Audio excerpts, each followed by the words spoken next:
All right, so let's talk KB swings. So kettlebell swings is a rhythmic deadlift, basically. So it's kind of it's a combination of deadlifting and glute thrusting with momentum. And the reason why this is such a powerful exercise is because it generates a lot of power.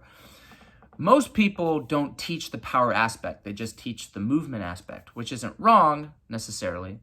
It's just not great. Could be better. There's always a better way to move. And so our goal, our purpose with any workout program that we're doing is to maximize that effectiveness. And it's constantly changing. As you get in better shape, your ability to move improves. And so it should be very dynamic. So kettlebell swing has a few different pieces to it. One, it's got a kettlebell, okay? Two, you want to really focus on hip movement. You should feel most of this movement through your hamstrings, your glutes, a very small amount in your low back because it is incorporated in the movement. But it shouldn't hurt, it shouldn't be overly emphasized. It should just be a small amount, if any. But predominantly, it's going to be in the hamstrings and the glutes. So the kettlebell starts away from you, similar to how you would have the football if you were going to hike a football, right? It's relatively far away. So set yourself up to where your feet are shoulder width apart, maybe a little wider. From there, bring the kettlebell out. If you're going to take your hand and you're just going to move it out like that, draw a straight line from your hand straight to the floor, and that's where your kettlebell is probably going to be. So from here, hand out, draw the line. Kettlebell is about 1.5 feet out in front of me, in between my legs. Okay, so you should be able to have a nice solid triangle between each foot and the kettlebell. From there, take your weight, drop it into your heels, push your hips back, keep a nice flat back similar to a deadlift, and grab the kettlebell. So if I'm here, I got the kettlebell right out in front of me, back is nice and flat. From there, heels are firmly in the floor because that's where the tension is. I should feel all the tension in my posterior chain, so my hamstrings and my glutes. If I'm not feeling that, then you're set up incorrectly.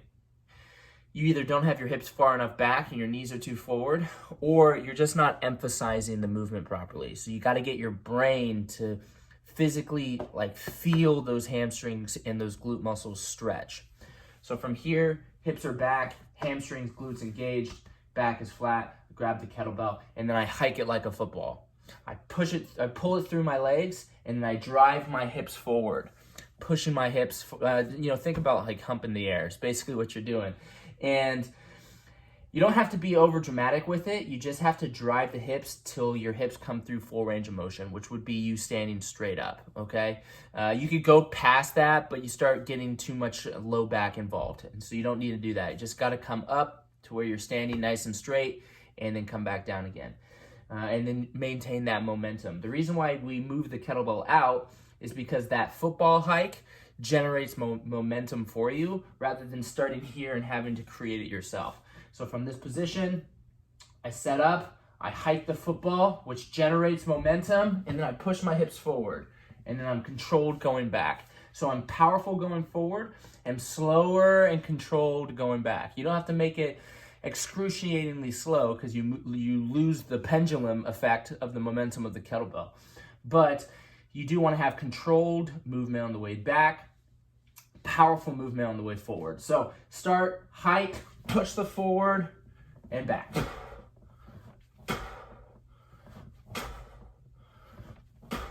Every single rep, you should be feeling this in the hamstrings and the glutes. If you're not engaging them correctly. I want that stretch in the hamstrings on that kettlebell extension, and then I want the glutes firing and squeezed hard at the top of the movement. Now at the top of the movement, the kettlebell can stop at about your shoulder height. So if I'm doing the kettlebell swing, boom, should stop right about here. Doesn't need to come way up here. That's a different type of kettlebell swing. That's called an American kettlebell swing. We're doing the Russian kettlebell swing. So that is the KB swing step by step. Key points of emphasis: weight in the heels, emphasis in the hamstrings and glutes, powerful going forward, controlled going backwards.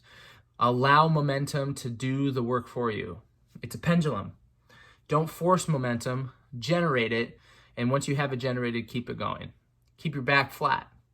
Everything with good structural integrity. Keep your shoulders tucked back. Don't let your shoulders get lazy, because then your back gets sacrificed. Keep them tucked back. Everything should be in line with each other. So, next time I see you in person or have you on a Skype call, we'll go through it again. But this is a pretty in-depth video, so you should have all your points taken care of. Just think about these things, and when you're going through the movement, understand that KB swings is a pretty advanced movement. It's a compound lift, and so they take a lot of practice. And so if you're not feeling it where you need to feel it, if you're not getting anything out of it, if your low back is getting more work than it should, those are all normal things that happen when you first start doing kettlebell swings. Just continue to improve it. All right, we'll talk soon.